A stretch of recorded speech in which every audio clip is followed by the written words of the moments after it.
Hey guys, I'm making a super quick video this morning just to walk you through Module 4. So let me go ahead and start sharing my screen. I am in Folio and I've gone to Module 4. And if you look at Module 4, you'll see that the first thing you're going to do is look at these 3 websites and their accompanying videos. They're going to walk you through some important topics that have to do with collaboration across the lifespan. Then your assignment for this week is to create a transition service plan. Because I know how difficult transition service plans are to write, I eliminated other assignments that are typically due this week, such as the discussion board section. So there's no discussion this week. And also to help you, I divided the transition service plan in half so that you're only submitting the first half by Wednesday of this week and the second half by Sunday. I would never do a transition service plan all in one sitting. And because I respect your mental health, I would not want you to do the same. So I decided to split it up a little bit for you just to make it a little more manageable. So above here and below are the same links. You're going to look at these websites and watch the videos. Then there's a submodule called Transition Service Plan. The very first document is called Instructions. So you're going to open that and it's going to walk you through the instructions, but I'm going to sort of also give you a little verbal support here. So this just tells you that you're going to complete a transition service plan and you're going to be given 4 case studies about 4 different students, and you're just going to pick one of the students out of the 4. And then you're going to create your transition service plan, also called a TSP below. You're going to complete a transition service plan for that one student. If the information that I give you is not satisfactory, the Georgia Department of Education has another link to additional directions. You're welcome to use that because you are actually creating a real transition service plan that comes straight from Georgia Department of Education. So you're going to look at the example transition service plan of Karen's, and this is an exemplar model for you to see what it is that you're going to create, okay? So when you click on this, it's going to show you one that's already been done. Just to give you an idea of what you're going to do, it begins with a case study of a student named Karen, and it just tells you all about Karen.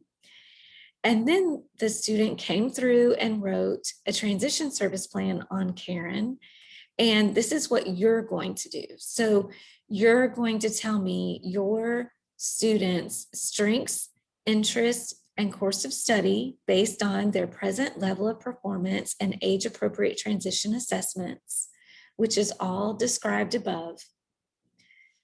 Then you're going to tell me after graduation what you think Karen will do. And in real life, you would have talked to Karen. So for this assignment, you're going to imply based on what you have gathered from this information above, what you feel Karen would like to do, but knowing that in real life, you would have had multiple conversations with Karen, and Karen would have filled out interest inventory, questionnaires for you, and participated in many activities. So you would have a little more information to complete this section. But for me, I just want to see that you understand what goes in these blanks. So after graduation, Karen will. After graduation, she will obtain employment as. After graduation, Karen will live. How will she live? Okay.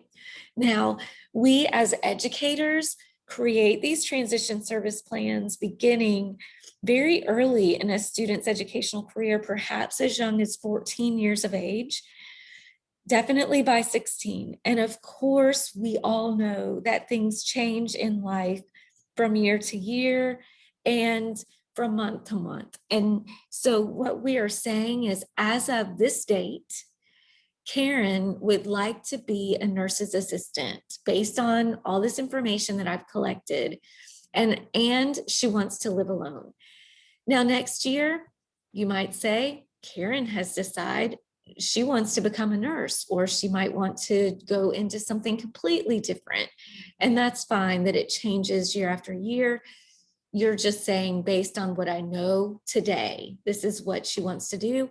And so I'm going to work with her as her special ed teacher to help her transition from high school to where she wants to be. Okay.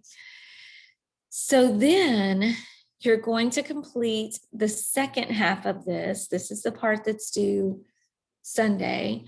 The second part of this gets into where you're going to also come through and write goals for each of the 5 areas, as well as activities that go with the goals. And tell me who's going to help her with it. It's going to usually be the student and the special education teacher, or the student and the counselor. And like, say the student wants to learn to drive. You, as the special ed teacher, may help them study for the test. Make sure that they download the app to their phone from the Georgia Department of Transportation. You may make sure that they are studying. You may quiz them on it. You may make sure that they enroll in driver's ed at the school. So you may talk to the guidance counselor, may also play a part in that to make sure that the student gets enrolled in driver's ed. So there's different people that are involved, but don't just say, well, I can't teach them to drive, because no, you're not going to teach them to drive, but you'll very definitely be helping them study for that test. And you'll definitely be having multiple conversations with them about it, because it's something of interest for them. And then here you're going to say to me, I don't know what to put as a date. I understand. So these dates are not important. They just need to be here. So she will complete a registration for the remaining 2 pathway courses. To complete them, I say she'll complete them by October. If you say she's going to complete them by December, you are fine. If you say she will complete them by February, I just need to know that you understand that a date, a target completion date, goes in this column. And this is your guide to make sure, because you're going to come back later and you're going to have to sign off on whether or not they met the goals, whether or not they achieved their outcomes. And when the state comes in, they're going to look at that as well. So that's this. Just know that I personally am not going to be upset with your dates. I just need to know that you're going to have dates on there. Okay. So let me go back one if I can. Yeah. So that's just an exemplar model for you to get an idea of what you're going to be doing. And you may also refer to it from time to time when you're stuck on a section to see what the exemplar model stated, to try to help you write yours.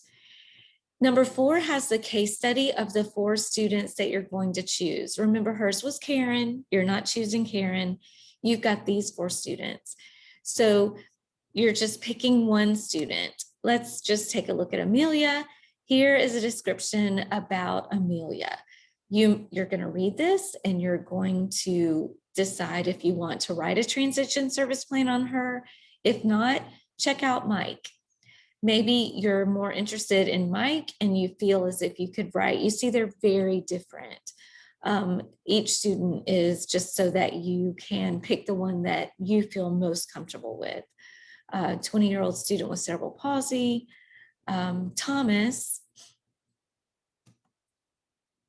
is a 14-year-old student in the 8th grade with Asperger's syndrome. So you can see that each student is very different. You're going to choose one and you're going to create a transition service plan on that one student.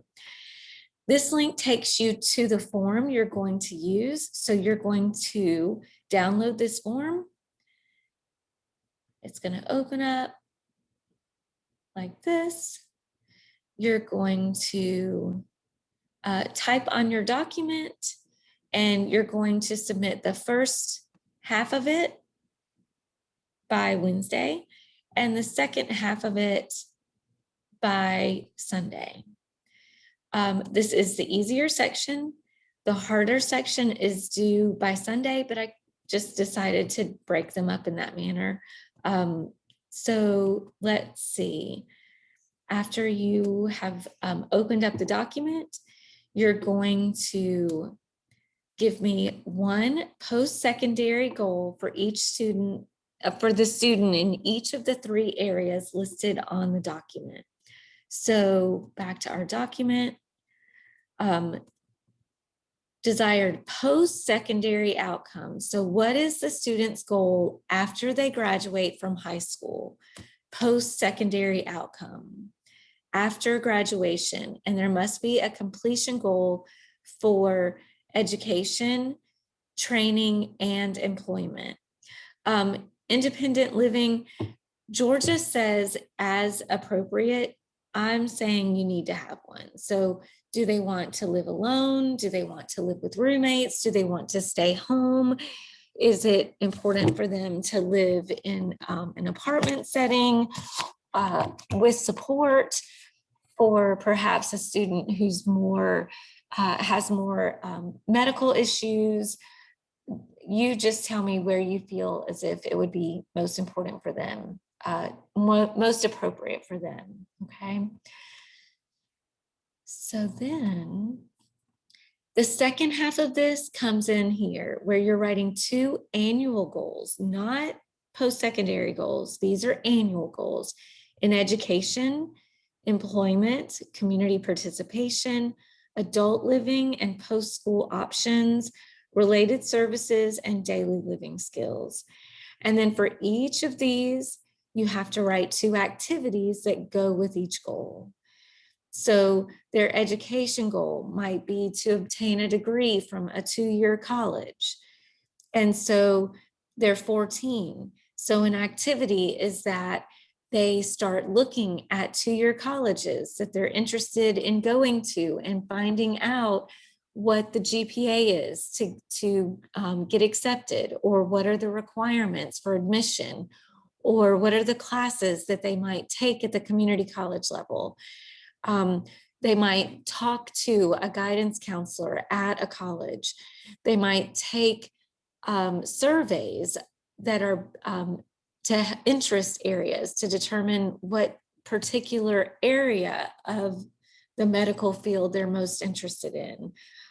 There's an unlimited number of activities that would go with education.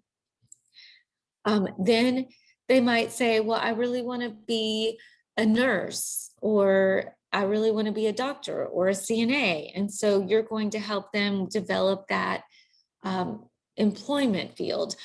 Where can I find a job if I have this degree? What does that look like?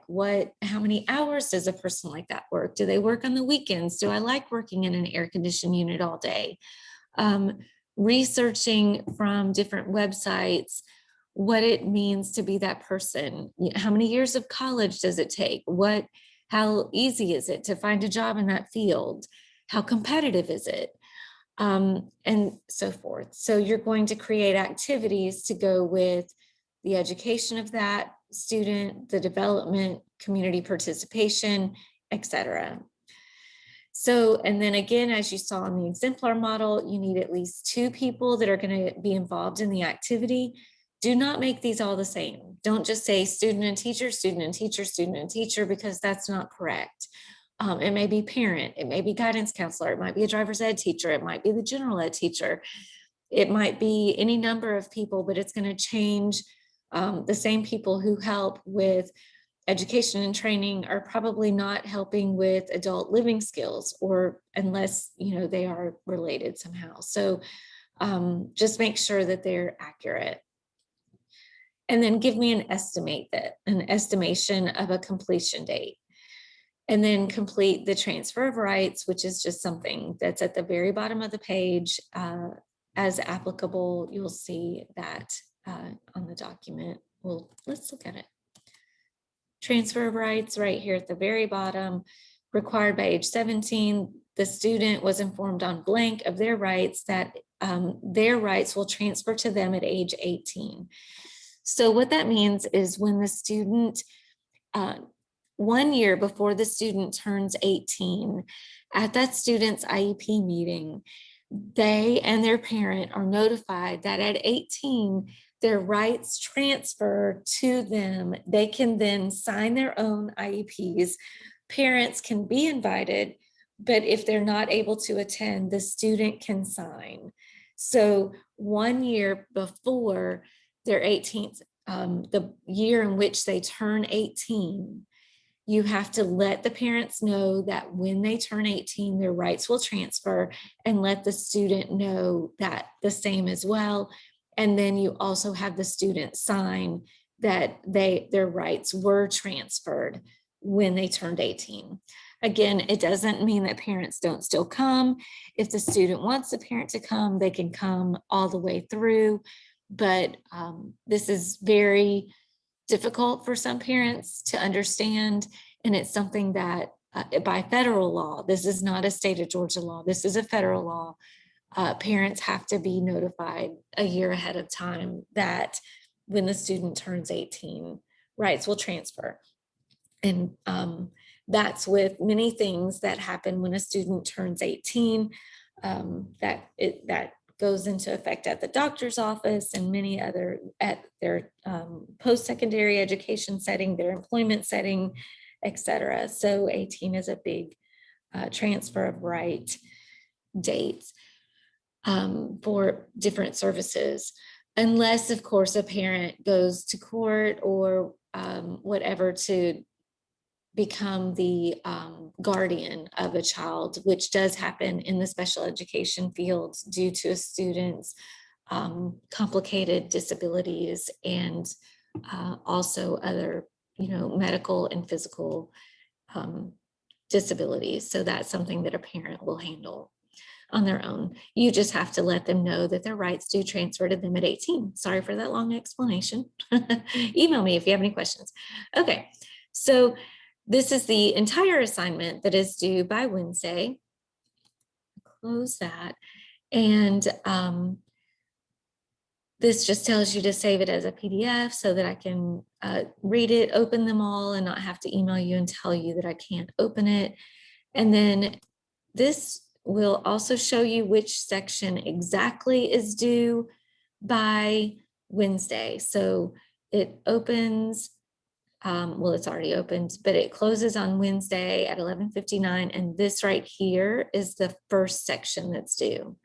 And then this doesn't show you the second half, it's just the remainder of the document that's due. So you're going to open the whole document, submit this first part to me by Wednesday, and then on Sunday, resubmit the same document, but now you'll have the second half complete. Okay, so that's a lot, but I feel as if that's everything, probably too much. So if you're still hanging in there with me, if you have any questions, I'm going to try to stop sharing. Here we go. Stop sharing. If you have any questions, please feel free to email me next week as you're going through this assignment. I hope you all have a fantastic week, and I look forward to talking to you all and seeing you all soon. Bye.